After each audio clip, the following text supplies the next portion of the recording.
कहानी की शुरुआत में हम एक अमीर मगर शराबी आदमी को देखते हैं जिसका नाम डाइसू है। उसने आज भी बहुत सारी शराब पी ली थी जिस वजह से उसे गिरफ्तार कर लिया जाता है। वहाँ डाइसू पुलिस वालों से काफी बदतमीजी करता है, मारपीट करता है, मगर तभी उसका दोस्त वहाँ आकर पुलिस वालों से माफी मांगता है और डाइसू को बचाकर वहाँ से ले जाता है। वो जब पुलिस स्टेशन से बाहर आते हैं तो एक पब्लिक टेलीफोन से डाइसू अपने घर कॉल करता है, जहाँ कॉल उसकी बेटी उठाती है। वो अपनी बेटी से कहता है, मेरी प्यारी बेटी, मैं आज घर जल्दी आऊंगा और तुम्हारे लिए बहुत सारे तोहफे और खिलौने भी लाऊंगा। अपने पापा का इंतजार करना। इसके बाद उसका दोस्त फोन करने लगता है और डाइसू बाहर आ जाता है। फोन करके जब उसका दोस्त बाहर देखता है और डाइसू को बुलाता है तो वो वहाँ नहीं था। उसका दोस्त उसे ढूंढने की काफी कोशिश करता है मगर वो कहीं नहीं मिलता, क्योंकि उसे किसी ने अगवा कर लिया था, जो उसके सामान को देखकर पता चल रहा था, जो सड़क पर गिरा हुआ। अब अगले ही सीन में हम डाइसू को एक जगह पर कैद देखते हैं। वो दरवाजे की छोटी सी रास्ते से अपना सर बाहर निकालता है और वो आदमी जो उसे खाना देने आया था उसे पूछता है कि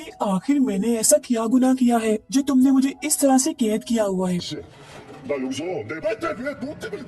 लेकिन वो आदमी उसे कोई जवाब नहीं देता और वो छोटा सा रास्ता लॉक करके वहाँ से चला जाता है। अब डाइसू को कोई अंदाजा नहीं था कि वो लोग उसे एक हफ्ता नहीं, एक महीने नहीं, एक साल नहीं, बल्कि पूरे 15 सालों तक ऐसे कैद करके रखने वाले थे। मगर इसकी पीछे वजह क्या थी, इसके बारे में हमें बाद में पता चलेगा। अब डाइसू अकेला रहकर पागल ना हो जाए, इसीलिए वो लोग उसके कमरे में एक गैस छोड़ देते हैं जिससे उसे नींद आ जाती है। नींद भी ऐसी जैसे वो बेहोश हो। फिर एक दिन उसे गहरी नींद में सुलाकर वो लोग उसके जिस्म से थोड़ा सा खून निकाल लेते हैं और फिर अगले दिन डाइसू को पता चलता है कि उसकी वाइफ का किसी ने कत्ल कर दिया है और पुलिस कत्ल का मुजरिम डाइसू को साबित कर चुकी है, क्योंकि जहाँ कत्ल हुआ वहाँ डाइसू के खून की बूंदें मिली थी। अब इस सब के बारे में डाइसू को पता नहीं, क्योंकि वो तो सोया हुआ था, मगर हम जानते हैं कि वो खून जरूर वही हो सकता है जो वो लोग लेकर गए थे। ये जानकर डाइसू काफी टूट जाता है और दुखी भी हो गया था, इसीलिए अपनी बाजू काट कर अपनी जान लेने की कोशिश करता है। लेकिन जिन लोगों ने उसे कैद किया हुआ था वो दोबारा से उसका इलाज करके बिल्कुल ठीक कर देते हैं, लेकिन वो फिर भी बाज नहीं आता। एक बार नहीं बल्कि कई बार अपनी जान लेने की कोशिश करता है, जहाँ वो लोग भी बार बार उसका इलाज करके मरने से उसे बचा लेते हैं। ऐसा लग रहा था कि किसी वजह से वो ये नहीं चाह रहे कि डाइसू मरे, वो उसे जिंदा रखना चाहते थे। अब डाइसू को एक आइडिया आता है। खाने के लिए उसे जो स्टिक्स मिली थी उनकी मदद से वो दीवार को खोदने लगता है। ऐसा वो अपना वक्त गुजारने के लिए करता है। फिर ऐसे करते करते 15 साल गुजर जाते हैं। वो एक ईंट को हटाने में भी कामयाब हो गया था, जहाँ से वो पूरे शहर को देख पा रहा था। वो इस वजह से भी काफी खुश था कि 15 साल का ये अजाब वक्त भी खत्म हो गया है। उसका अब बस एक ही मकसद था, बाहर जाकर उस इंसान को ढूंढना जिसने उसे यहाँ कैद करके उसके 15 साल जहन्नम जैसे बना दिए। वो आज रात सो जाता है इस उम्मीद में कि कल मैं यहाँ से निकल जाऊंगा, मगर सुबह उठकर जब उसकी आँख खुलती है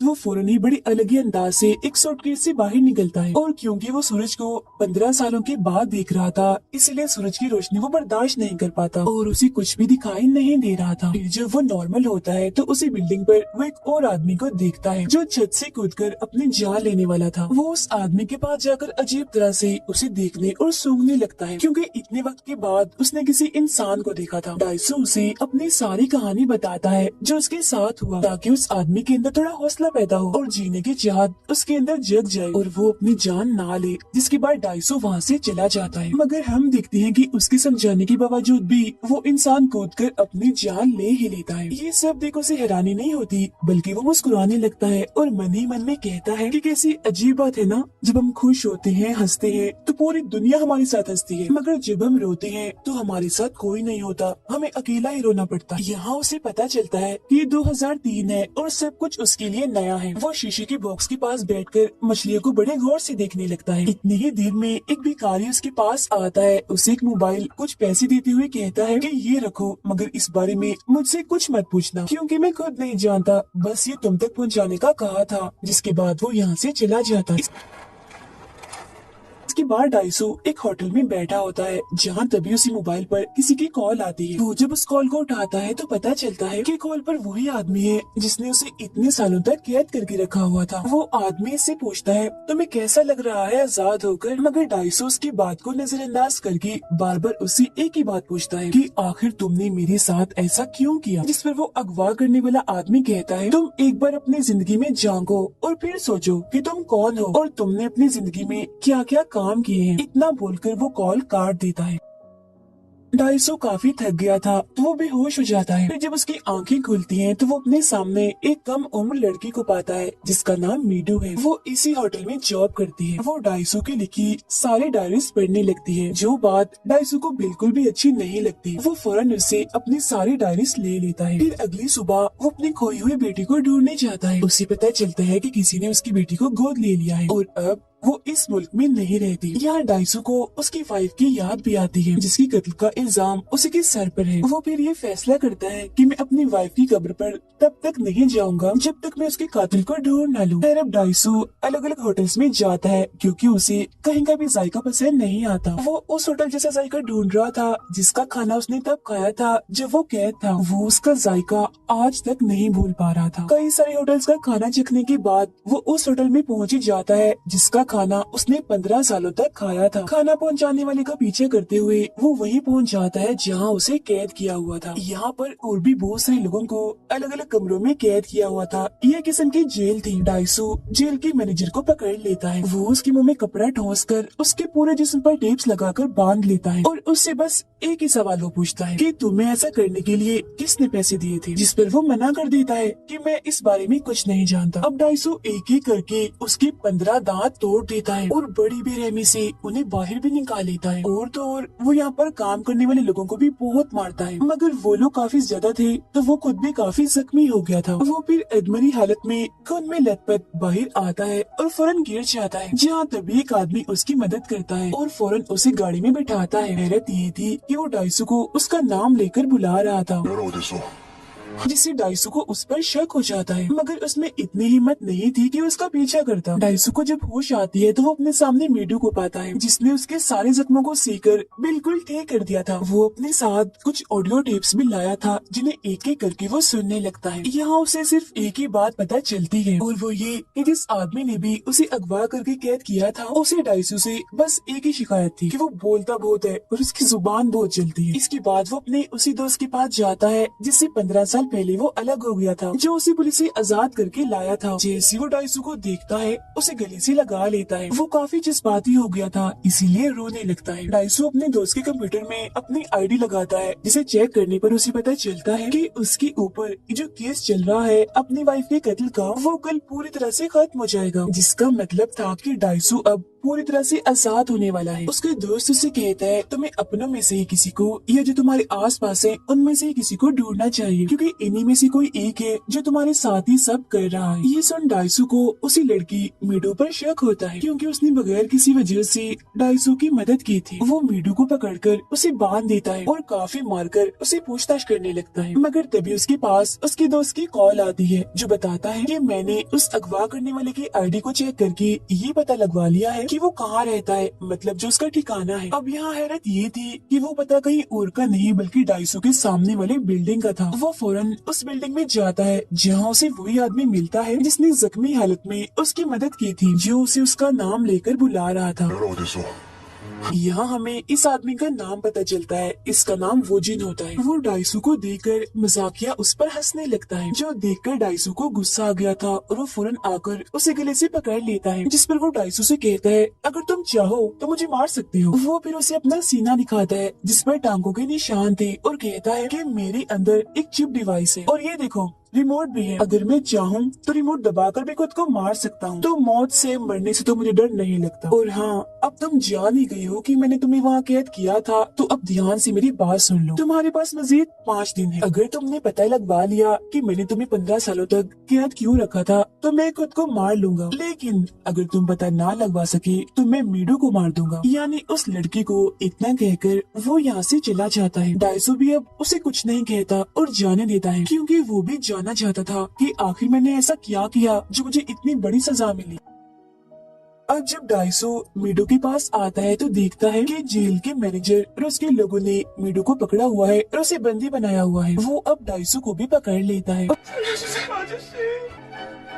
और उसके दांतों को भी बिल्कुल वैसे तोड़ना चाहता था जैसा उसके साथ डाइसू ने किया था। मगर तब इतनी ही देर में दरवाजे पर वो जिनका आदमी आता है जो मैनेजर को बहुत सारे पैसे देकर डाइसू को छोड़ने का कहता है, जिस पर मैनेजर मान भी जाता है और पैसे लेकर वो डाइसू और मीडू दोनों को ही छोड़कर वहाँ से चले जाते हैं। जाते वक्त डाइसू मैनेजर से कहता है कि मैं तुम्हारे हाथ काट दूंगा जिससे तुमने मीडू को छुआ है। अब मीडू अपनी नौकरी छोड़ देती है और वो दोनों इस जगह को छोड़कर कहीं दूर चले जाते हैं। दोनों की एक दूसरे से दोस्ती हो चुकी थी, वो काफी करीब भी आ चुकी थी। मगर अगली सुबह जब वो सोकर उठते हैं तो अपने सामने एक बॉक्स देखते हैं जिसके अंदर मैनेजर का कटा हुआ हाथ था। ये देख डाइसू समझ जाता है कि ये काम जरूर वूजिन का है। वो सोचता है कि मैनेजर का हाथ तो मैंने काटना था मगर वो तो वूजिन ने काट दिया।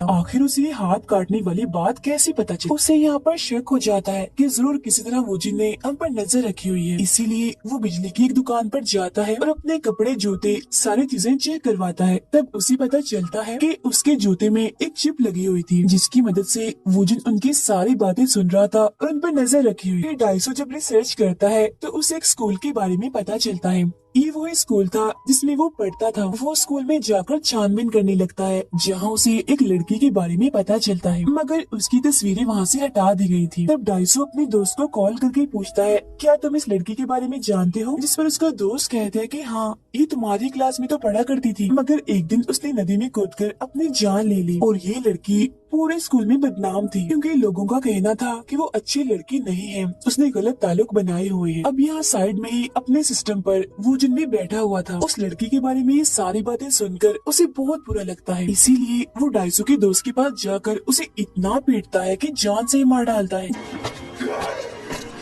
जिसके बाद वो उसे कहता है, तुमने उसके बारे में बहुत गलत बकवास की है, वो कोई ऐसी वैसी लड़की नहीं थी, समझ गए ना? जिसके बाद वो यहाँ से चला जाता है। डाइसो को जब अपने दोस्त की मौत का पता चलता है तो उसे बहुत दुख होता है। उसे लगता है कि वो मेरा दोस्त था इसीलिए उसकी मौत हुई और अब कहीं मीडू की भी ना हो जाए, इसीलिए वो उसे मैनेजर के पास छोड़ देता है क्योंकि अब उन दोनों की दोस्ती हो गई थी। और सच्चाई का पता लगवाने के लिए अकेला ही वो निकल जाता है। जहाँ अब धीरे धीरे उसे याद आता है कि जब उसने स्कूल छोड़ा था तो वो लड़की जिसने अपनी जान ली और उसका भाई एक दूसरे के काफी करीब आ गए थे, जिन दोनों को डाइसो ने देख लिया था। और अब यहाँ पर ये राज खुलता है कि उस लड़की का भाई और कोई नहीं बल्कि वूजिन था, यानी वही जिसने डाइसो को इतने सालों से कैद रखा। अब डाइसो ने स्कूल तो छोड़ना ही था, इसीलिए वो ये सारी बातें अपने दोस्त को बता देता है मगर वो उससे ये कहता है कि ये बात राज रहनी चाहिए, किसी को भी मत बताना। और बस यही उसकी जिंदगी की सबसे बड़ी गलती थी कि उसने अपने दोस्त पर भरोसा करके ये बात उसे बता दी, क्योंकि उसने ये बात राज नहीं रखी बल्कि पूरे स्कूल में ही फैला दी, जिससे उस लड़के ने अपनी जान ले ली। और इसी चीज का बदला वूजिन डाइसो से ले रहा था। अब आखिरकार डाइसो को पता चल ही गया था कि क्यों आखिर इतने सालों से वूजिन ने उसे कैद करके रखा था। और आज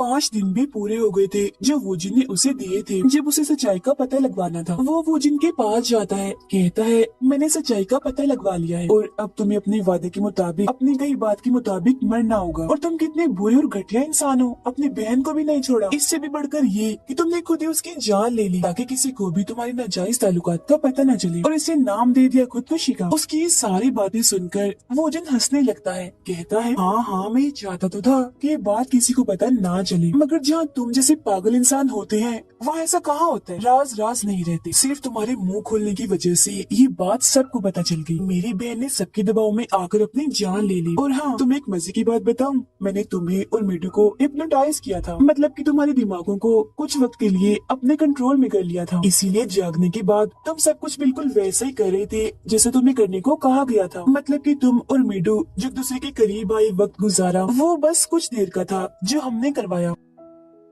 अब हिप्नोटाइज के असर से बाहर आने के बाद उसे कुछ भी याद नहीं होगा, मगर मैं तुम्हें ये बात भूलने नहीं दूंगा क्योंकि सच्चाई जानने के बाद तुम मरना पसंद करोगे। ये कहने के बाद वो जामुनी रंग के एक बॉक्स की तरफ इशारा करके डाइसो को उसे खोलने का कहता है। जैसे डाइसो उसे खोलता है तो उसमें एक एल्बम था जिसमें एक छोटी बच्ची की तस्वीरें थी, जिन सब में डाइसो भी उसके साथ था। वो जैसे जैसे पन्नों को पलटता है तो बच्ची की उम्र बढ़ने के साथ साथ की सारी तस्वीरें थी।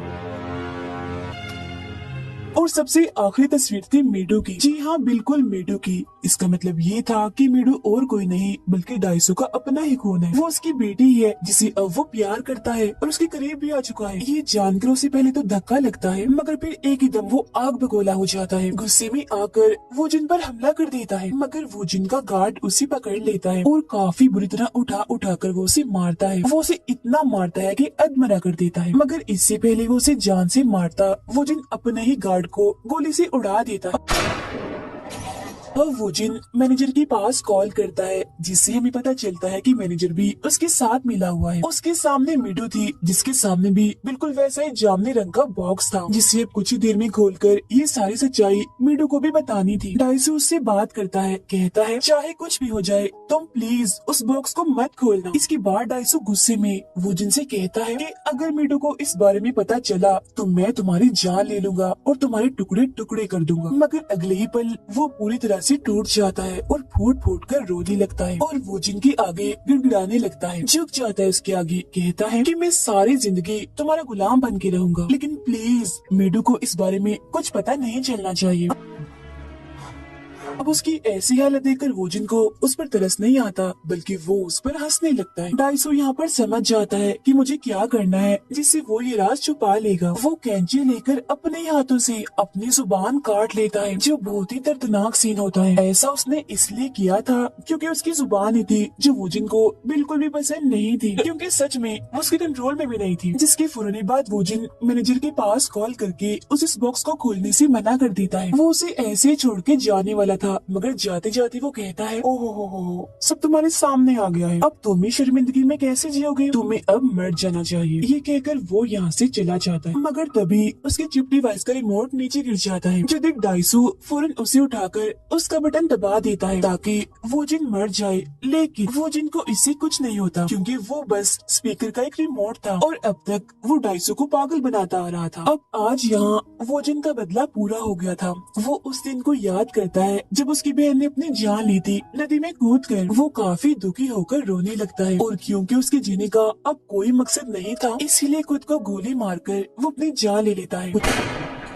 कुछ वक्त के बाद हम डाइसू को देखते हैं जो इसी शर्मिंदगी के साथ जी रहा है और फिर तंग आकर एक दिन वो एक डॉक्टर के पास जाता है और कहता है कि तुम मेरे दिमाग से उन सब यादों को मिटा दो जिनमें मेरी बेटी का जिक्र है। जिस पर वो डॉक्टर कहती है मैं ऐसा कर तो दूं, मगर जो एक्सपेरिमेंट करके मैं तुम्हारी यादें मिटाऊंगी वो एक्सपेरिमेंट फेल भी हो सकता है। मगर डाइसू फिर भी ये एक्सपेरिमेंट करवाना चाहता है क्योंकि वो इन बुरी यादों से जान छुड़वाना चाहता है। जिसके बाद डॉक्टर उसकी वो यादें मिटा देती है और जब उसकी आंखें खुलती हैं तो वो बिल्कुल अकेला था। मीडू उसकी तलाश करते करते वहाँ आ जाती है और फौरन उसके गले से लग जाती है। डाइसू के चेहरे पर भी मुस्कुराहट आ गई थी, मगर तभी धीरे धीरे वो रोने लगता है, जिसका मतलब साफ था कि उसका एक्सपेरिमेंट फेल हो गया है और डाइसू को अभी भी सब कुछ याद है और हमेशा याद रहेगा जो उसे तकलीफ देता रहेगा। अब कहानी हमें ये सबक दे रही है कि जितना हो सके उतना ही हमें गलतियों से बचना चाहिए, मगर अगर कोई दूसरा इंसान गलती कर दे तो हमें उसका राज रखना चाहिए, उसकी बात किसी को भी नहीं बतानी चाहिए, हमेशा